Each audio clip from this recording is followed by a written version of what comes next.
ya. Ini ada yang pertama datang apa kemarin ikut? Ada yang pertama datang. Jadi ngikut aja ya, diikut aja ya. Kalau dijelasin lagi panjang lagi durasinya. Nah, jadi tadi Bapak Ibu semuanya telah mengambil sila dari 5 Pancasila. Nah, ini untuk mengingatkan kita kembali untuk menjalankan sila dalam kehidupan sehari-hari, karena sila ini sangat penting sekali dalam menopang meditasi kita sebagai fondasi dalam meditasi kita. Nah, kan satu jalan mulia berunsur 8 itu kan dibagi 3 ya. Itu ada sila samadipanya. Jadi yang pertama itu adalah sila. Nah, jadi kita harus jalankan sila dulu dengan baik supaya kotoran-kotoran batin yang kasar itu kita dapat kikis. Kita dapat kikis dengan menjalankan 5 sila. Ini yang kasar-kasar ya. Nah, kalau kotoran batin yang halus-halus itu perlu dalam meditasi. Makanya seorang yang ingin belajar meditasi itu pertama-tama harus menjalankan sila terlebih dahulu. Ya. Dan Buddha juga mengatakan dengan menjalankan sila, maka seorang yang menjalankan akan dapat terlahir kembali di alam surga. Tadi kan disebutkan silena sugati yanti. Nah, itu artinya dengan menjalankan Pancasila akan mengkondisikan terlahir di alam bahagia. Alam bahagia itu apa? Alam manusia atau alam dewa. Ya. Jadi dengan menjalankan sila dengan sempurna, dengan murni, yakinlah di kehidupan yang akan datang Bapak Ibu akan terlahir di alam surga. Kalau tidak di alam surga ya minimal di alam manusia. Dan ini sangat penting sekali menjalankan sila. Bahkan dikatakan seorang Arya, murid Buddha yang sudah jadi Arya, minimal ia tidak akan melanggar 5 sila. Tahu artinya seorang Arya? Seorang Arya itu adalah seorang yang telah mencapai kesucian. Nah, di dalam agama Buddha kan ada 4 tingkat kesucian ya. Tahu nggak ini Bapak Ibu? Apa coba? Yang pertama, Sotapanna, kemudian Sakadagami ya, S1, S2, kemudian Anagami, yang keempat Arahat. Nah, dikatakan bahwa seorang yang setelah mencapai Sotapanna, yaitu tingkat kesucian yang pertama, minimal ia tidak akan melanggar 5 sila ini dalam kehidupan sehari-hari, maupun dalam kondisi apapun dia tidak akan melanggar 5 Pancasila ini. Itu seorang Sotapanna ya, dia tidak akan melanggar 5 sila ini. Nah, itulah manfaatnya menjalankan sila ya. Selain membantu kita untuk terlahir lebih baik ke alam berikutnya, dan ini juga mengkondisikan kita meditasinya baik jika kita menjalankan sila, karena pikiran kita akan tidak khawatir terhadap hal-hal yang telah kita lakukan. Misalnya nih, orang yang sering melanggar sila, coba disuruh meditasi, pasti pikirannya ruwet, karena pasti datang itu pikiran-pikiran yang negatif berawal dari pelanggaran Pancasila. Makanya menjalankan Pancasila itu sangat penting sekali begitu. Bukan untuk kehidupan ini, tapi melainkan untuk kehidupan-kehidupan yang akan datang. Karena kita hidup di dunia ini sudah tidak terhitung ya, dikatakan ya. Di alam samsara ini kita sudah lahir mati tidak terhitung jumlahnya. Nah, supaya kehidupan kita aman berikutnya, apa nih yang harus kita persiapkan? Apa nih yang harus kita lakukan supaya kehidupan kita aman? Karena dikatakan terlahir sebagai manusia itu sangat sulit sekali. Sulitnya minta ampun. Hanya sedikit sekali yang bisa terlahir di alam manusia. Kebanyakan itu terlahir di alam bawah, maksudnya di bawah manusia. Entah itu binatang, neraka, peta itu hantu kelaparan ya. Jadi rata-rata manusia itu bisa lahir di alam bawah dan sulit sekali terlahir di alam manusia, apalagi alam dewa. Dibuktikan dengan, coba bandingkan jumlah manusia dengan jumlah binatang, mana yang banyak? Binatang ya, belum semut aja berapa banyak, belum yang di laut kita nggak tahu seberapa banyak, belum lagi berbagai macam hewan, satu jenis saja udah berapa banyak itu kalau kita bayangkan. Kemudian kita lihat lagi di alam neraka, katanya jauh lebih banyak lagi. Pokoknya semakin bawah itu makhluknya semakin banyak yang terlahir di sana. Nah, tentunya kita tidak ingin kan terlahir di sana. Makanya saat inilah kita persiapkan mau lahir di mana kita. Apa yang harus kita lakukan? Ya minimal ya kita jalani sila dengan baiklah. Kalau ingin terlahir kembali di alam yang lebih baik. Yang bagusnya lagi kita bisa belajar meditasi. Karena seorang itu terlahir ke depannya di alam mana itu tergantung dari ketika meninggal. Pikiran terakhir ketika dia meninggal itu yang akan mengkondisikan dia terlahir di mana. Nah, coba Pak Ibu pikirkan setiap harinya pikirannya apa coba? Yang sering dipikirin. Nah, makanya tidak jauh-jauh dari itu. Tapi kalau kita belajar meditasi, maka kita akan terbiasa dengan pikiran-pikiran positif biasanya. Pikiran-pikiran negatif ini jarang muncul. Muncul, masih muncul, cuman ya jarang istilahnya.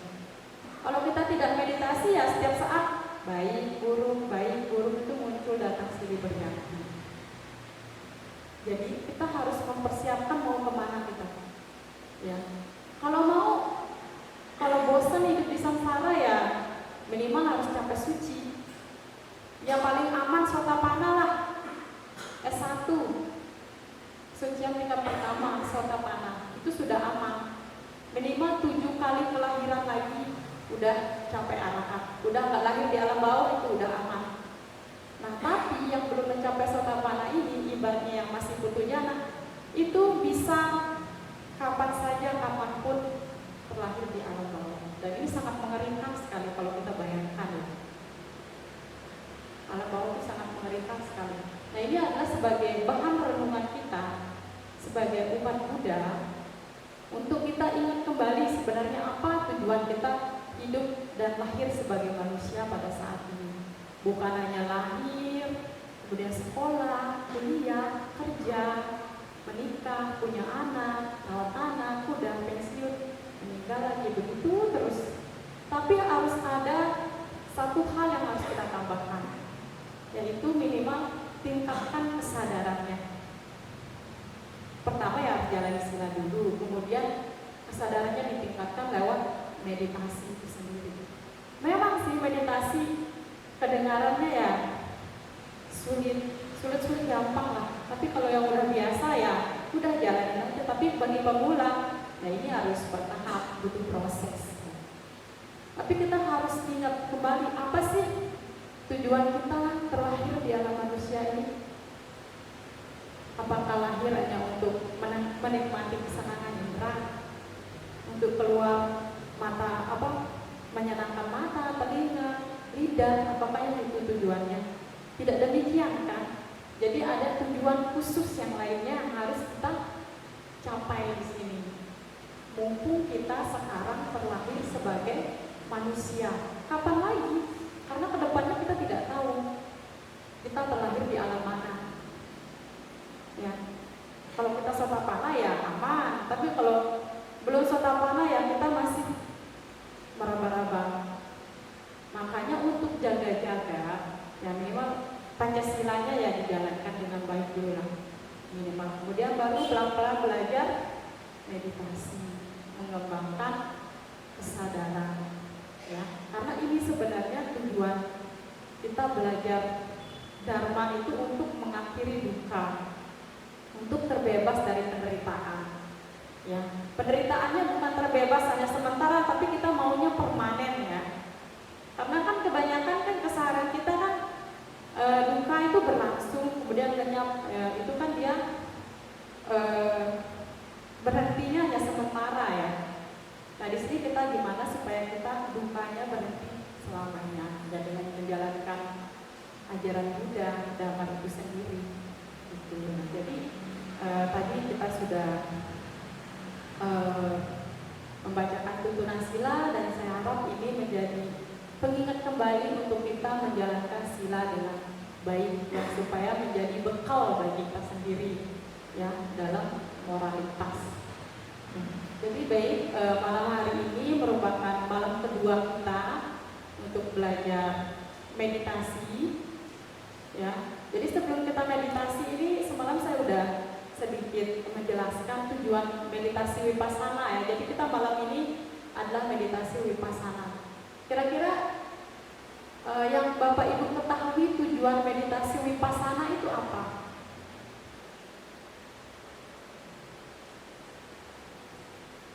Tujuan meditasi Vipassana.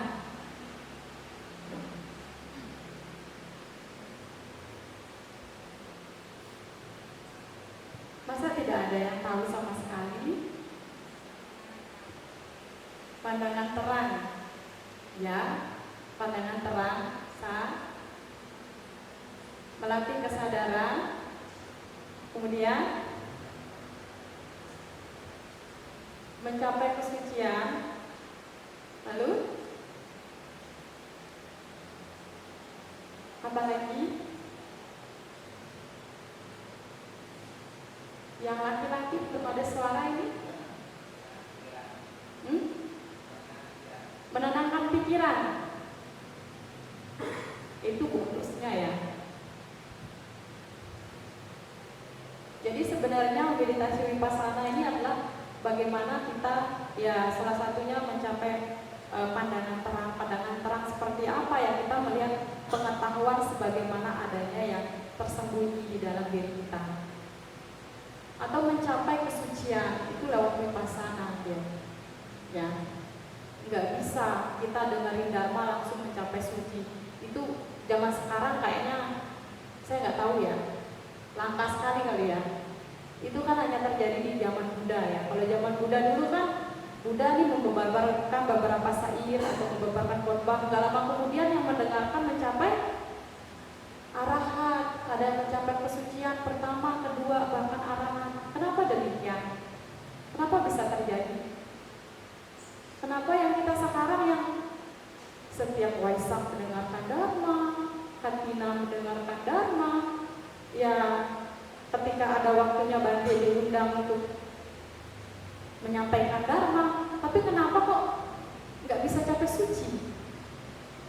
Kenapa? Karena tingkat kesadarannya beda. Tingkat kesadarannya beda. Kalau yang hidup di zaman Buddha dulu, itu tingkat kesadarannya udah tinggi, tinggal dipoles sedikit aja itu, udah celing gitu. Kalau kita, ya, harus berulang-ulang kali, beribu-ribu kali ini dipoles. Makanya supaya kedepannya kita bisa terlahir nih di zaman Buddha yang akan datang kan Buddha Maitreya itu, ya. Nah, siapa tahu nanti kita bisa lahir di waktunya Buddha Maitreya. Makanya dari sekarang kita harus bisa meningkatkan kesadaran kita sedikit demi sedikit, sehingga nanti ketemu Buddha kita dengar beberapa syair udah sling gitu. Oh iya, langsung. Kalau sekarang ya udah susah sekali.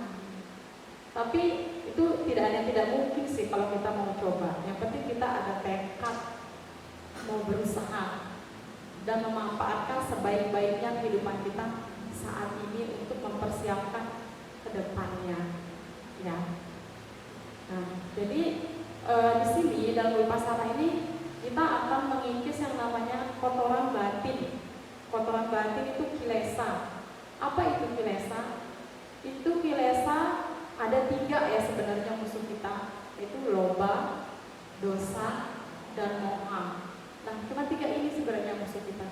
Dia yang selalu membuat kita tidak nyaman, tidak puas di dalam diri kita. Bukan dari pihak luarnya, melainkan yang memang di dalam diri kita ada kotoran itu sendiri yang membuat kita menderita. Jadi bukan objek luar, ya, objek luarnya sebagai ini aja yang mengkondisikan saja. Objek luar itu pun apa yang kita lihat, yang kita dengar keseharian ini juga tidak jauh dari hasil karma yang telah kita lakukan. Jadi ketika ada orang yang buat kita jengkel, yang buat kita marah atau lain sebagainya, jangan menyalahkan pihak luar, tapi lihatlah diri kita.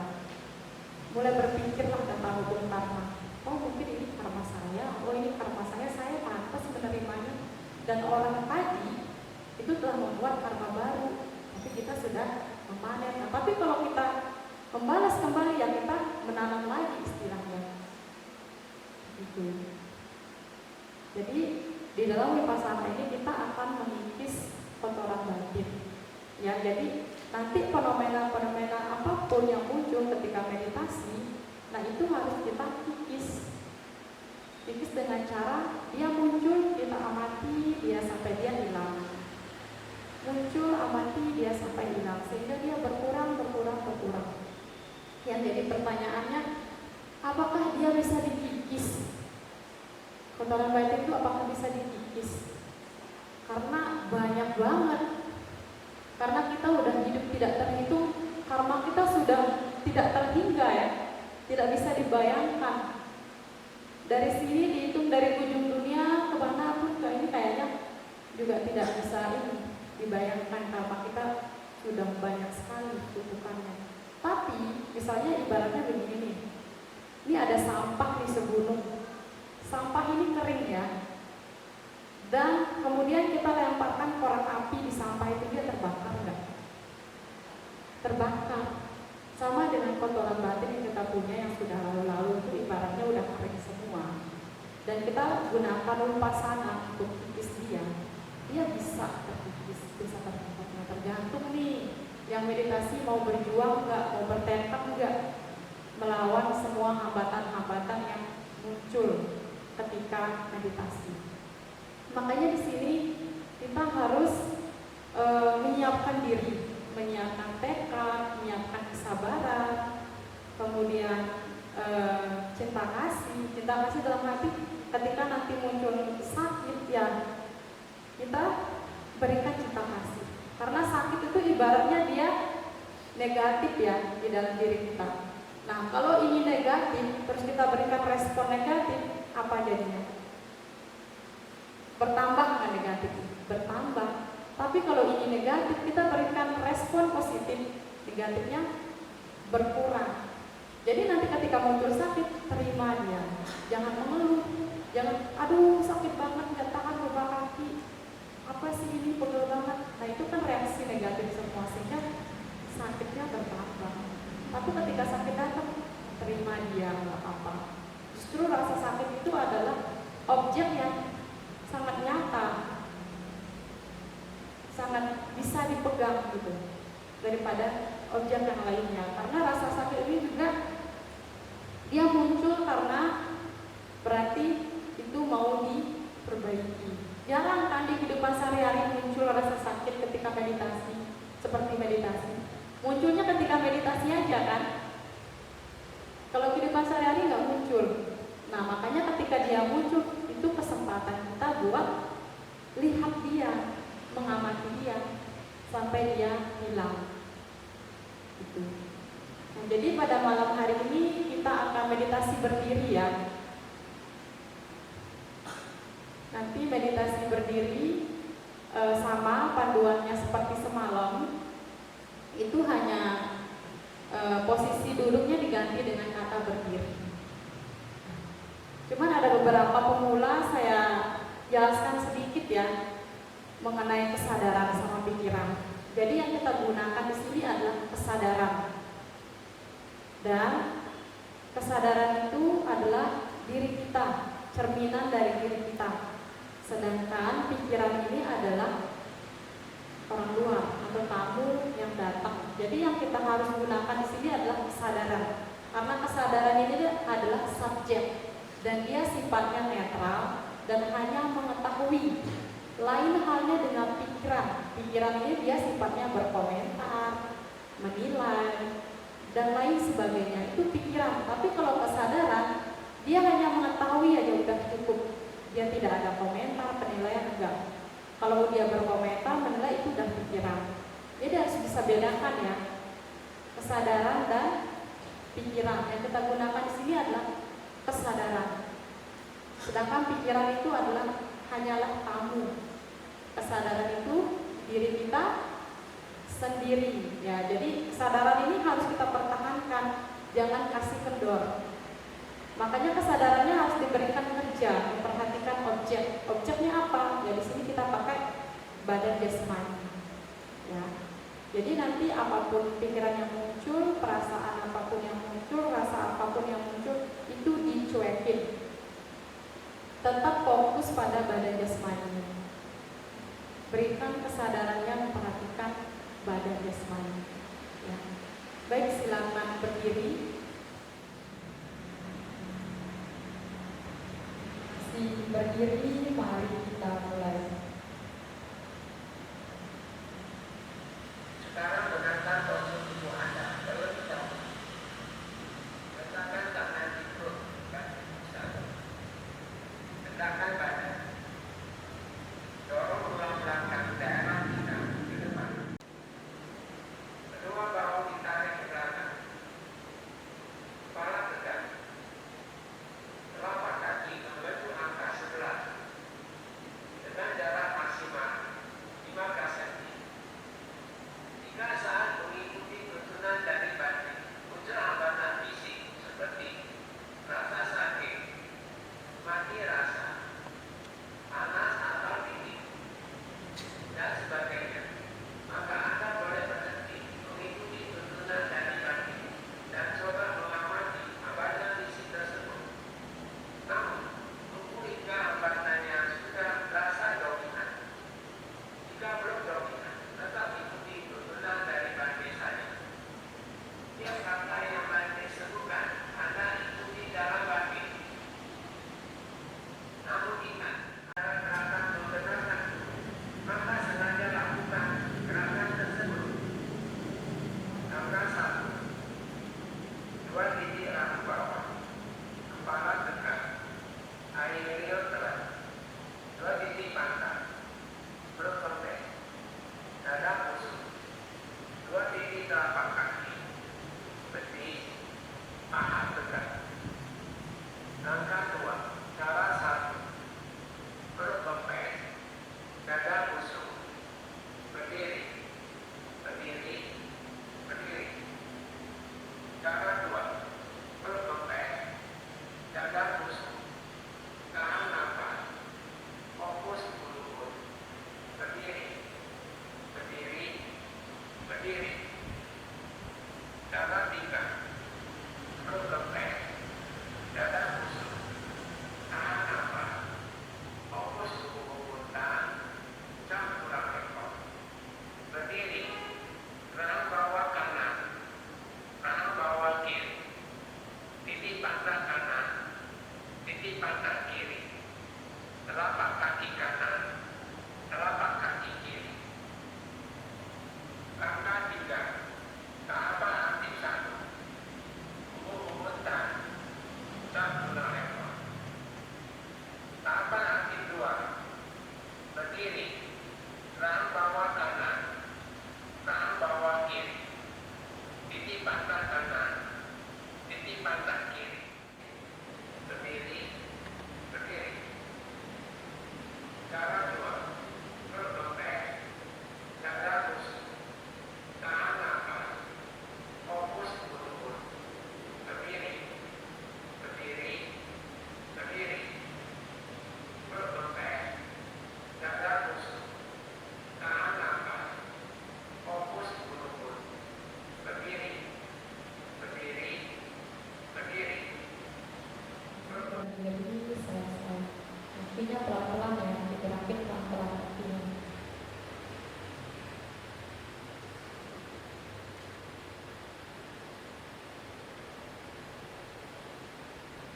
Pelan-pelan, pegel ya pastinya. Kaku biasanya. Kalau udah bisa, silakan duduk. Gimana rasanya? Pegel-pegel, keringetan, olahraga ya. Padahal ini ya nggak lari ya, bukan keringatan. Bisa tuh yang nggak suka lari itu bisa bawa meditasi nanti keringat keluar. Jadi nggak usah gerak-gerak, duduk aja diam, aktif jasmani nanti keringatan. Tadi kurang lebih kita meditasinya 20 menit. Kerasa nggak? Kerasa. Pasti tadi mikirnya, aduh kapan selesai? Aduh udah pegel, aduh udah kesemutan, kakinya udah kaku, ini selesainya kapan ini? Nah itu udah pikiran muncul itu. Pasti kemudian setelah pikiran muncul timbul keinginan untuk mengakhiri meditasinya. Nah ini kalau diikutin udah duka jadinya. Kalau diikutin terus karena belum kesampaian ya udah nggak tenang jadinya pada saat itu, pengen cepat-cepat selesai. Nah itu semua muncul semua ketika meditasi tadi. Tadi itu adalah posisi berdiri. Belum pernah ya berdiri ya. Nah tadi meditasi berdiri kita. Jadi apa yang dirasakan? Betis kaki. Betisnya kenapa? Kencang. Kemudian telapak kaki panas. Kemudian goyang-goyang, keseimbangannya kurang berarti ya. Apalagi mata dipejamin pasti gini-gini awalnya. Kemudian ada ngantuk. Oh berdiri masih bisa ngantuk. Biasanya kalau orang yang suka ngantuk tak saranin meditasi berdiri supaya dia terjaga, kan ada ini kan badannya berdiri, jadi kan ngantuknya bisa diatasin biasanya. Kalau duduk nggak bisa berdiri kalau ngantuk, karena kalau blank sedikit aja udah pasti jatuh kalau ngantuk, kalau kita blank berdiri. Panas, telapak kaki panas, kemudian kaku, baal, apalagi semua kaku. Kemudian yang laki-laki juga sama, bapak-bapak. Apa yang dirasain? Pegel, keringetan. Pantatnya kenapa? Sakit. Kemudian apa lagi? Nah, fisik semua itu gangguan fisik ya yang muncul ya.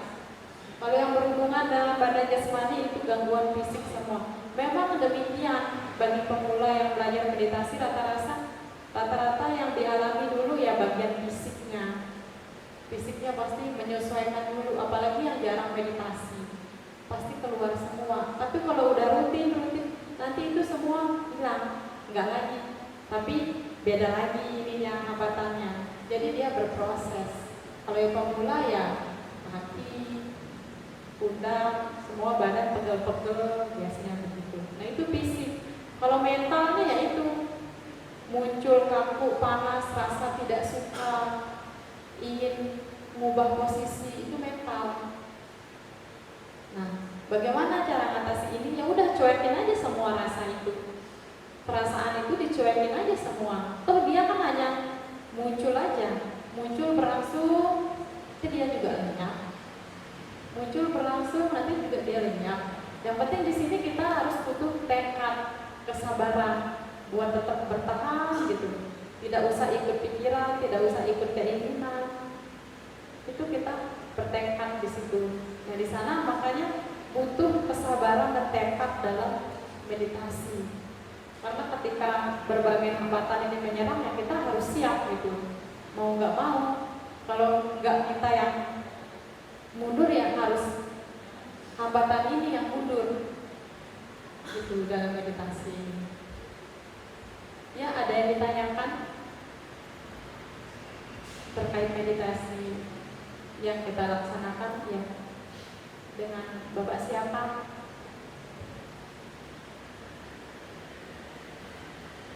Hidayah. Mau nanya durasi kalau meditasi bagusnya berapa lama berarti? Terus durasi. Itu saja. Terus keuntungan apa? Keuntungan meditasi berdiri sama duduk itu apa? Keuntungan meditasi berdiri sama duduk ya. Baik. Dengan siapa? Apa bantu? Andoko. Baik, Pak Andoko. Pertanyaannya sebaiknya durasi meditasi itu berapa lama ya? Durasi meditasi sih bisa berapa aja ya. Cuma saya di sini bagi pemula biasanya saya kasih 20 menit dulu. 20 menit karena saya sendiri menyadari ya ketika saya belajar pertama kali pakai aktif jasmani ini saya juga berjuang dulu. Untuk nyampe 20 menit itu ada perjuangannya sangat luar biasa. Itu dulu saya muncul keringatan sampai kayak badan basah, kayak mandi untuk nyampe 20 menit. Terus ini nyeri semua kaku, terus ini panas, semua muncul menyerang gitu. Jadi ya durasinya ya minimal 20 menit lah kalau yang aktif jasmani. Tapi kalau yang pakai yang lain bisa 5 menit, 10 menit, 15 menit, tapi bertahap. Bisa 5 menit dulu, 10 menit dulu, 15 menit, sampai selanjutnya ditambah sedikit sehingga akhirnya nanti jam terbangnya tinggi. Karena yang pemula biasanya ya jangan langsung 1 jam dulu, nanti kapok, nanti nggak datang lagi. Harus dari awal dulu. Biasanya ya 20 menit lah untuk pemula ya. Tapi 20 menitnya harus konsisten, jangan gerak sebelum 20 menit. Apapun yang terjadi, mau dia patah, mau dia bengkak, mau apa, itu kan semua pikiran semua. Kalau selesai meditasi ya udah gitu. Biasanya orang duduk ketika datang sakit udah muncul tuh berbagai pikiran. Aduh, kaki saya patah nggak nih ya? Nanti bisa jalan nggak nih ya? Ini sakit banget gitu. Nah itu pikiran semua yang muncul. Nah kalau kita tidak cuek terhadap pikiran ini, makalah udah dimakan kita sama pikiran. Makanya di sana butuh kesabaran dan komitmen. Nah, jadi durasinya ya bisa 20 menit ya kalau saya ya. 20 menit. Tapi boleh ditambah tuh, boleh. Kemudian keuntungan dari meditasi duduk dan berdiri. Kalau duduk sih lebih ke kita ngamatin sakit biasanya. Kalau mau bisa ngamatin sakit biasanya kita pilih duduk. Karena biasanya sakit itu datang di posisi duduk. Kenapa harus ngamatin sakit? Bukannya sakit tidak menyenangkan. Nah inilah dalam vipassana mah justru rasa sakit ini yang harus kita amati, harus kita lihat, bukan malah menghindar dari rasa sakit ini. Bagaimana kita mau melihat proses anicca kalau nggak mengamati sakit? Ya, karena dalam vipassana tujuannya kita bervipassana yang pertama adalah gimana supaya dalam meditasi itu kita bisa melihat anicca. Apa itu anicca? Tidak kekal, perubahan. Bagaimana dia muncul, kemudian berlangsung, kemudian lenyap. Nah, sakit itu adalah objek yang tepat bagi kita untuk melihat proses anicca itu sendiri.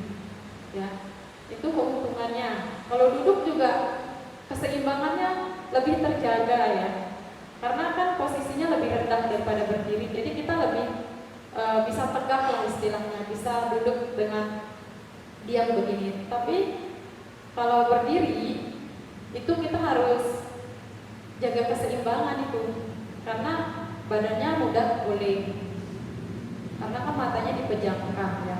Ya jadi keuntungan duduk ya bisa mengamati sakit ya. Kalau yang suka rasa sakit, dan kemudian duduk kita juga tidak terlalu banyak usaha ya. Kemudian itu keuntungannya. Kalau berdiri, yang keuntungannya sebenarnya berdiri ini adalah untuk mereka yang biasanya ngantuk, sering ngantukan gitu. Jadi posisi berdiri ini duduk sekali untuk digunakan. Karena kalau ngantuk diajak berdiri begini kita kan langsung sigap gitu. Ada tugasnya sendiri supaya kalau sedikit aja kecolongan ngantuk udah kita blank, jadi jatuh. Ya. Tapi sebenarnya duduk sama berdiri sih harus sama-sama dilakukan supaya seimbang.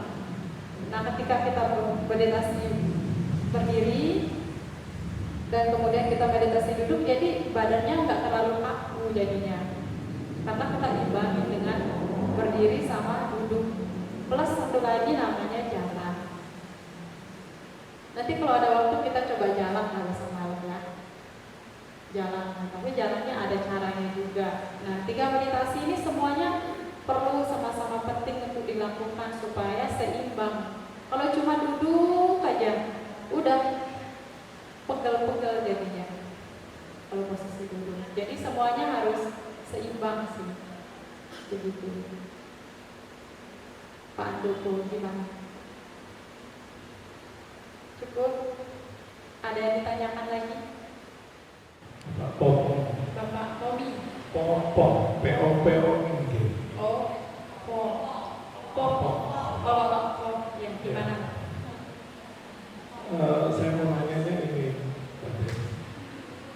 kalau untuk meditasi entah itu untuk duduk, apa meditasi jalan, atau meditasi berdiri, apakah sebaiknya kita untuk gerak-gerakin dulu kakinya? Jadi ibaratnya dia rileks ke aku gitu. Oke. Harus gerak-gerakin badan dulu supaya nggak kaku ya. Jadi pemanasan ibaratnya stretching ya. Nah, tapi di sini kita meditasi nggak harus gerak-gerakin sih, kita duduk aja kesadaran kita langsung bekerja. Ya memang bagi pemula rata-rata pasti kaku, apalagi yang nggak pernah meditasi. Ya, walaupun digerak-gerakin stretching itu juga ketika meditasi dia sama saja sebenarnya. Ya, karena di sini kita wipasana. Wah, wipasana itu bukan cari nyaman ya, bukan kita cari kebahagiaan.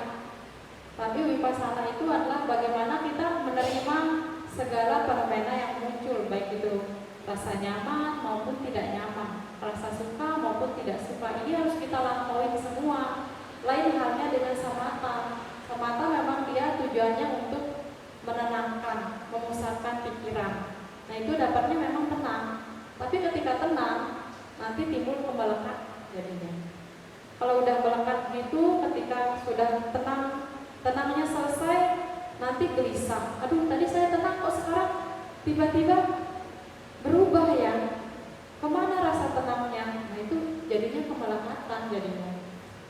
Tapi gimana dalam wipasana itu, apapun yang muncul, baik itu rasa enak, nggak enak, itu kita lampauin semua, kita hadapin semua, sehingga akan menimbulkan rasa netral nantinya. Jadi kita tidak terpengaruh gitu, mau nyaman datang oke, nggak nyaman datang juga oke. Nah, itu wipasana ya. Jadi nggak ngaruh ya Pak ya, walaupun harus stretching dulu nggak ngaruh juga ya. Ya, di sini juga pentingnya adalah ketika meditasi itu ya, bagi yang masih muda ini bagus ya, karena fisiknya masih oke. Jadi nggak apa-apa sakit. Biasa masih muda sih nggak terlalu sakit. Nah, yang ini yang tua, maaf ya, yang sudah tua baru ini udah ekstra perjuangannya dalam meditasi. Ya, justru yang muda ini harus mulai belajar sejak dini meditasinya. Kalau udah tua udah, karena itu sarang penyakit sebenarnya tubuh kita. Sebenarnya tubuh kita ini sarang penyakit. Ya, cuman kita tunggu waktunya saja. Kalau kita semakin berumur biasanya dia muncul berbagai macam penyakit karena memang sudah kondisinya demikian. Ya, jadi badan kita ini. Jadi ketika meditasi ya mau nggak mau ya kita harus hadapi. Ya, makanya yang masih muda itu bagus sekali untuk latihan meditasi. Ya, kalau yang sudah tua ya kita harus ekstra usaha. Ya, apalagi yang mudah muncul penyakit, nah itu harus lebih ekstra lagi. Ya, begitu, ya, Pak. Ya, Pak Agus. Ya, gimana? Ya.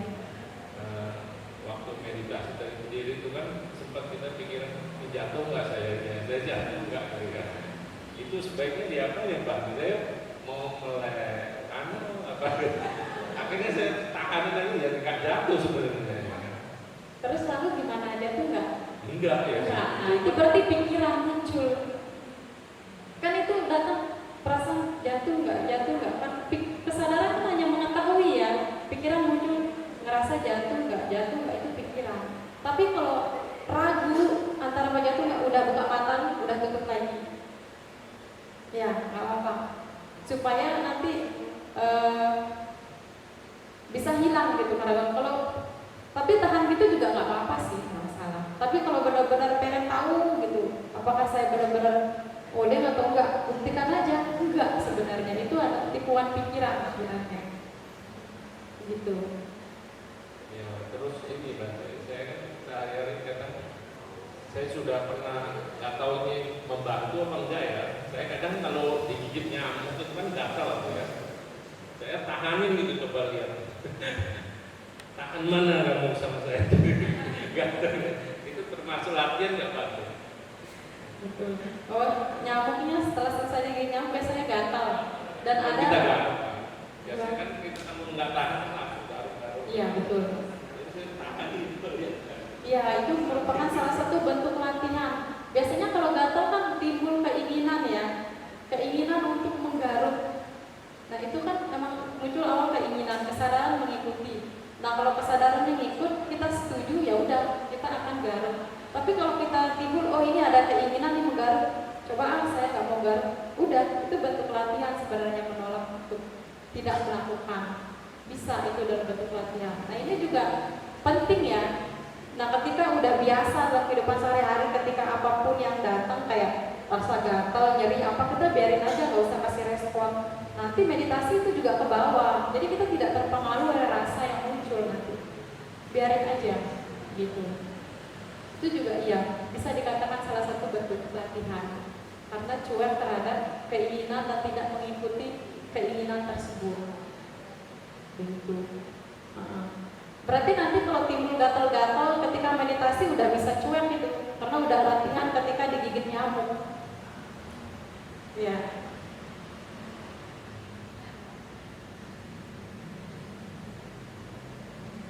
Ya, silakan. Nama budaya dulu. Nama budaya. Di sini saya ingin Dengan bertanya. Bapak siapa? Ipo. Ipo. Di sini mungkin saran saja, kalau kita ingin latih meditasi itu ibarat kita seperti belajar sesuatu atau seperti menyetir mobil. Semakin kita sering melakukan, itu mungkin semakin kita bisa lebih mahir. Dan di sini juga terkadang saya ada anggapan dari umat yang mengatakan bahwa kita belajar agama Buddha itu adalah untuk melepaskan kemelekatan. Sedangkan meditasi ini kalau kita terus-menerus, apakah juga melekat yang luhur? Terima kasih. Jadi pertanyaannya, apakah melekat terhadap meditasi itu juga nggak baik ya? Kita lihat dulu dari sisi manfaatnya.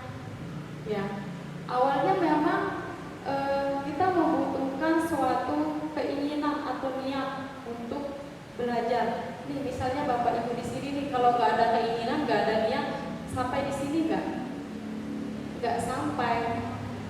Makanya awalnya kita harus membutuhkan yang namanya keinginan atau niat itu sendiri pada awalnya.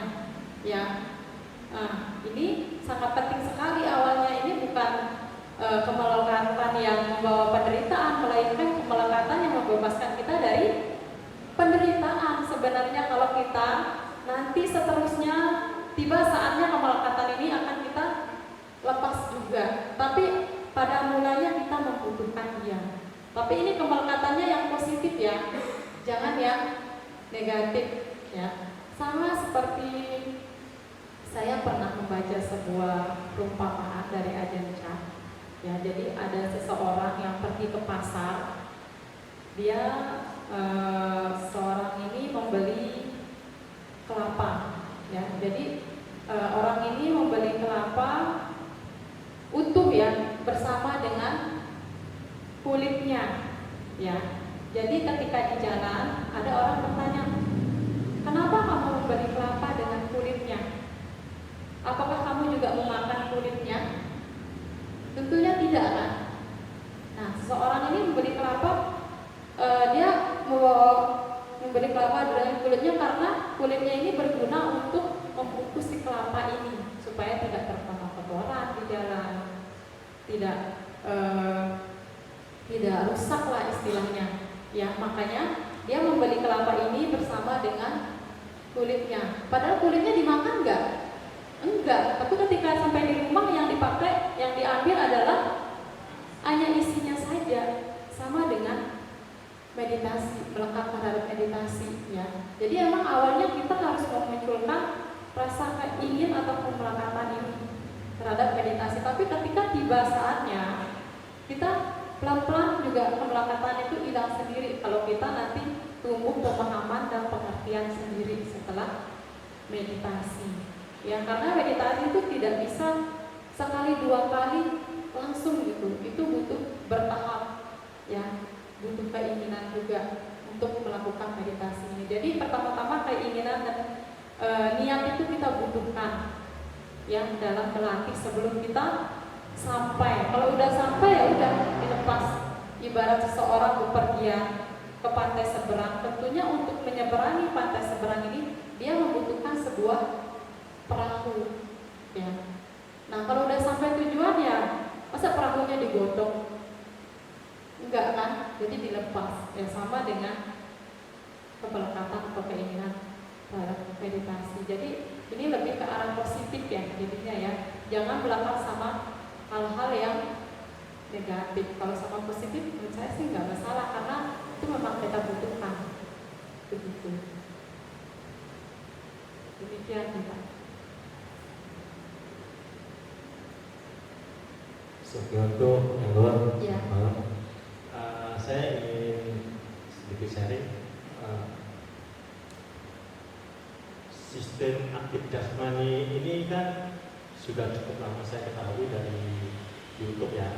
Bante Bumasiri ada sharing panduan di YouTube, kemudian saya coba ikuti. Nah, yang saya sepemahaman saya setelah lihat panduannya yang saya praktekkan begini, teman. Saya coba pakai postur duduk. Saya meraba atau merasakan dari atas rahang ke bawah pundak seperti mesin scanning ya, scanning tubuh. Kira-kira sudah benar belum? Dari audio yang didengarkan dari yang luar, suara batin kok sepertinya beda ya. Cuma itu. Ya, suaranya memang begini sebenarnya, nggak ada yang beda. Cuman ya mungkin itu karena dari audio dan ini langsung, makanya kayak beda. Sebenarnya Bukan, sama. maksud saya sistem cara kita mengamati tubuhnya itu apa benar seperti ya? itu ya? Seperti kita meraba tubuh kita dari atas ke bawah, diulang-ulang terus, apa bagaimana? Iya, jadi bukan meraba ya, lebih tepatnya kita melakukan pencatatan sama penyadaran terhadap bagian-bagian tubuh yang disebutkan. Jadi sistemnya ini dia sistematis nih, dari langkah 1, 2, 3 itu secara beraturan, secara terus-menerus dilakukan dalam rangka untuk membentengin kesadaran kita dari pikiran-pikiran yang muncul. Makanya kita membutuhkan yang namanya pencatatan dan penyadaran terhadap bagian yang disebutkan. Nah, sehingga ketika kita terus-menerus melakukan pencatatan dan penyadaran, ini pikiran yang muncul ini dia nggak langsung masuk di dalam kesadaran kita, karena kita bentengin dia dengan cara mencatat dan menyadari tubuh kita, sehingga pikiran ini ketika dia mau masuk dia mental gitu, keluar. Memang awalnya yang kuat sekali, tapi kalau kita terus melakukan pencatatan dengan cepat sekali, itu pikiran bahkan tidak bisa masuk kalau kita cepat sekali pencatatannya, karena kesadaran kita sibuk dengan aktif jasmani. Ya, lain halnya ketika kesadaran kita dibiarkan begitu saja, nggak ada pegangan. Makanya setiap saat dia bisa diambil oleh pikiran. Nah, jadi dia memang ini yang benar sih. Nggak, jadi kalau kita ingin melatih tanpa mendengar audio, berarti kita harus hafal langkah-langkahnya itu. Betul, memang kalau mau meditasi berkelanjutan, dia emang kita harus hafal, dan ini kalau kita sudah hafal nanti nggak semua dipakai berdasarkan sesuai dengan kebutuhan masing-masing. Tapi kalau masih pemula ya semuanya digunakan gitu. Terima kasih Bu. Ya. Kurang dimengerti, misalnya kayak karena terlalu cepat gitu ya. Kayak ubun-ubun ubun-ubun terbuka, ubun-ubun tancap tulang ekor, praktikan kesucian. Nah, apakah isi-isinya apa gitu yang luhur? Kalau kita merasakan amarah kita ini sudah berhasil atau enggak sih gitu. Terima kasih. Isi-isinya berhasil atau enggak ya? Kalau berhasil atau enggak ya kesadarannya tentunya meningkat. Bagaimana cara melihatnya? Dengan cara loba dosa biasanya berkurang. Loba dosanya berkurang, loba dosa moha berkurang, yang di kesehariannya biasanya suka marah-marah, tiba-tiba ya berkurang. Kemudian loba itu keinginan-keinginan biasanya juga berkurang. Terus moha yang biasanya moha itu berkaitan dengan kotoran batin ya. Biasanya lemes, lesu gitu. Itu moha semua. Jadi dengan kita melihat apakah meditasi saya berhasil atau enggak, itu kita lihat dari apakah loba dosa moha itu berkurang dalam diri kita, atau apakah sifat-sifat dari metta, karuna, mudita, upekkha itu semakin bertambah dalam diri kita. Itu kesadarannya berarti sudah meningkat. Itu dilihat dari situ berhasil atau enggaknya meditasinya, karena meditasi ini adalah bertujuan untuk mengikis kilesa. Kalau mau tahu dia berhasil atau enggak, lihatlah ke dalam diri apakah loba dosa mohanya berkurang enggak. Kalau loba dosa mohanya berkurang ya bisa dikatakan meditasinya berhasil. Demikian. Pertanyaan yang selanjutnya, kayak kesentak itu ya, itu memang kalau kita pakai sistem aktif jasmani sih nanti akan muncul berbagai sentakan ya, kayak tiba-tiba gerak sendiri kayak begitu, kayak begitu. Itu memang wajar, nggak apa-apa sih. Kalau kata Bante biasanya itu ketika kita muncul moha, kalau moha nyelek biasanya berupa sentakan. Jadi ketika kita tersentak itu berarti ada salah satu mohanya yang lenyap. Nah, moha itu sendiri dalam meditasi manifestasinya itu adalah ngantuk, terus halusinasi biasanya begitu. Nah, ketika sentakan berarti dia udah lenyap begitu. Jadi nggak apa-apa, nggak usah dipikirin apa-apa gitu. Kadang itu kecolongan pikiran juga, tiba-tiba udah sadar gitu. Tapi itu ada sekali, maksudnya nggak sekali sih, beberapa kali. Jadi maksudnya kayak tiba-tiba pendengarannya hilang, jadi tidak mendengar, tapi juga nggak tidur gitu. Terus tiba-tiba seperti kaget kok mendengar lagi gitu. Mendengar lagi, berarti kesadarannya udah dibungkus itu. Kesadarannya udah turun, dibungkus sama pikiran. Kan tidak tahu apa-apa kan. Kesadaran itu sifatnya mengetahui kan. Kalau nggak tahu apa-apa berarti kesadarannya udah diambil alih, baik itu oleh pikiran dan yang lainnya gitu. Nah, ketika kekuatan hampatannya hilang baru kesadarannya muncul lagi gitu. Terima kasih. Nah, yang lain ada yang mau tanya? Budaya yang Yang saya Meki, tadi dalam tahapan pada saat meditasi itu ada pengulangan kata ya. Dan terus di dalam prosesnya itu saya misalnya kanan kiri gitu kan ya, yang pada saat gerakan yang sebelah kiri kanan, terus kita itu sudah berpikir di sini pasti ke kiri gitu. Nah, untuk step ini apa maksudnya, pemikiran seperti itu betul atau salah ya? jangan diikutin. Karena udah mau masuk ke masa depan istilahnya. Iya, udah bikin ke depannya, nggak usah ikutin yang udah di saat itu aja. Jangan mikir nanti setelah ini gitu. Ya, jadi kayak udah hafal ini apa sih minum? Udah hafal, bagus kalau udah hafal. Kalau udah hafal nanti kita nggak usah pakai audio, jadi meditasi sendiri-sendiri hening jadinya lebih enak. Oke, terima kasih Bu. Iya. Nggak kerasa ya, apalagi melihat Anicca kayaknya enggak ya, karena 20 menit ya. Tadi ada yang sempat lihat Anicca nggak? Misalnya sakit gitu, terus gimana lihat sakitnya muncul berlangsung kemudian lenyap. Belum ya? Belum, karena durasi waktunya cuma 20 menit, nggak apa-apa. Nanti kalau mau intens bisa cari tempat meditasi atau center meditasi. Kalau mau ikut bisa ke Bangkok. Nah, di sana 14 jam sehari non-stop. Nah itu kerasa banget itu.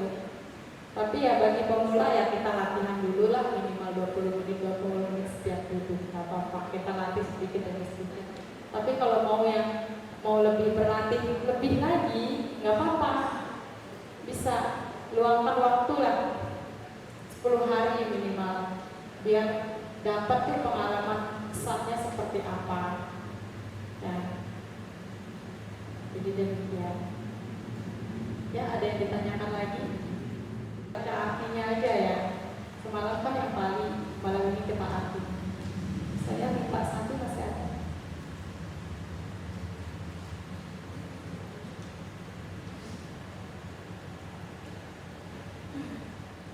Praktek dhamma ini saya menghormat kepada Buddha.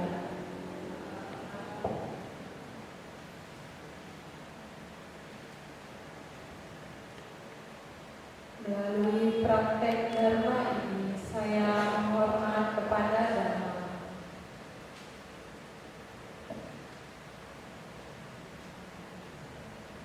Melalui praktek dhamma ini saya menghormat kepada Sangha.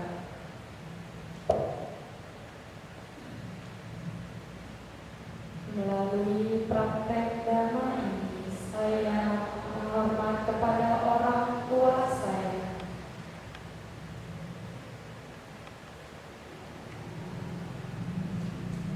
Melalui praktek dhamma ini saya menghormat kepada para guru saya.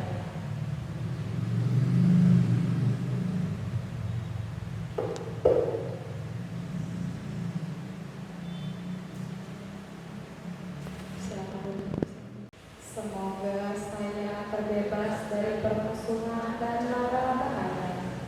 Semoga saya terbebas dari penderitaan batin atau mental. Semoga saya terbebas dari penderitaan jasmani atau fisik. Semoga saya dapat mempertahankan kebahagiaan saya. Semoga orang tua saya, para guru, sanak keluarga, dan teman-teman, serta rekan-rekan sedara terbebas dari permusuhan dan mara bahaya, terbebas dari penderitaan batin atau mental, terbebas dari penderitaan jasmani atau fisik. Semoga mereka dapat mempertahankan kebahagiaan mereka sendiri. Semoga semua yogi di lingkungan ini, semoga semua bhikkhu di lingkungan ini, para samanera, upasaka dan upasika, semoga para donatur 4 kebutuhan pokok, semoga para dewa di wihara ini, di tempat tinggal ini, di lingkungan ini, para dewa, semoga semua makhluk, semoga semua makhluk hidup tampak berbadan kasar. Semoga semua makhluk halus tak tampak berbadan halus. Semoga semua individu makhluk manusia. Semoga semua pribadi makhluk dengan pikiran dan jasmani. Semoga semua wanita atau betina. Semoga semua pria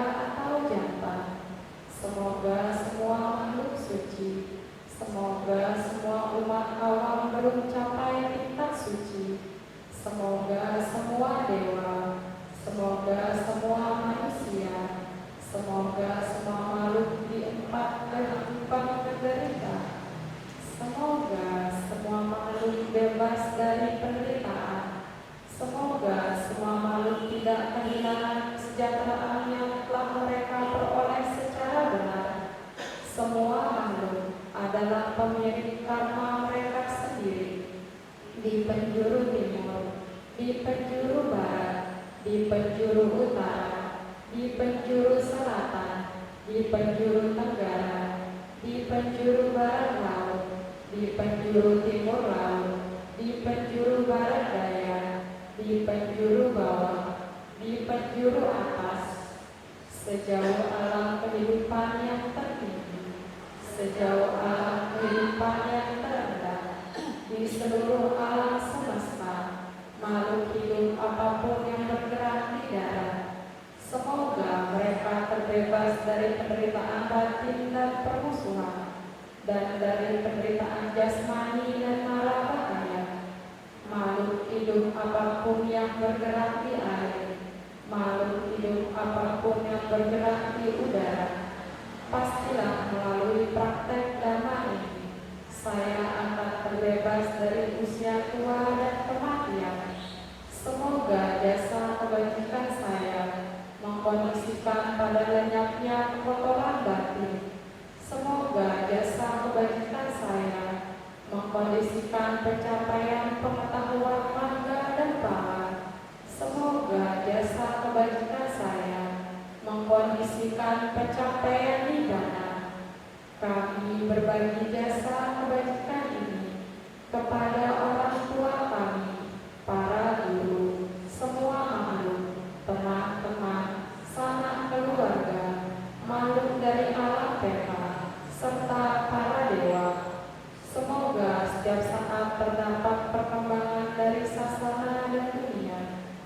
Semoga para dewa selalu melindungi sasana dan dunia. Semoga setiap saat terdapat perkembangan dari sasana dan dunia. Semoga para dewa selalu melindungi sasana dan dunia. Semoga setiap saat terdapat perkembangan dari sasana dan dunia. Semoga para dewa selalu melindungi sasana dan dunia. Sadu, sadu, sadu. Bertekad, harus berjuang, menjadi orang yang sadar. Aku bertekad, harus berjuang, dengan cara Sang Buddha ajarkan dan Sang Buddha praktekkan, yaitu satu jalan mulia berunsur 8. Aku bertekad, harus berjuang, menjadi bagian orang yang sadar. Untuk kedua kalinya, aku bertekad, harus berjuang, menjadi orang yang sadar. Untuk kedua kalinya, aku bertekad, harus berjuang, dengan cara Sang Buddha ajarkan dan Sang Buddha praktekkan, yaitu satu jalan mulia berunsur 8. Untuk kedua kalinya, aku bertekad, harus berjuang, menjadi bagian orang yang sadar. Untuk ketiga kalinya, aku bertekad, harus berjuang, menjadi orang yang sadar. Untuk ketiga kalinya, aku bertekad, harus berjuang, dengan cara Sang Buddha ajarkan dan Sang Buddha praktekkan, yaitu satu jalan mulia berunsur 8. Untuk ketiga kalinya, aku bertekad, harus berjuang, menjadi bagian orang yang sadar.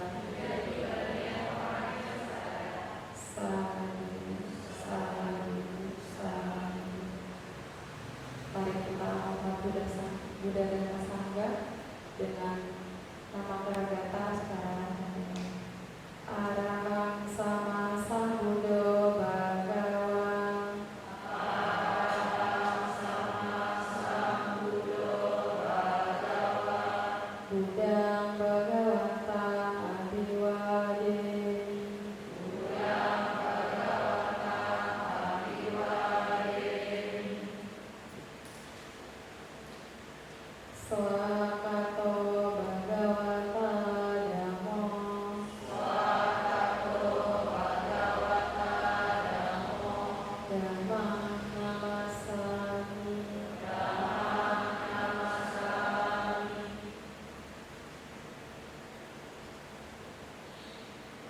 Supatipanno bhagavato sawaka sanggo. Supatipanno bhagavato sawaka sanggo. Sanghang namami. Sanghang namami. Sabisata bahwa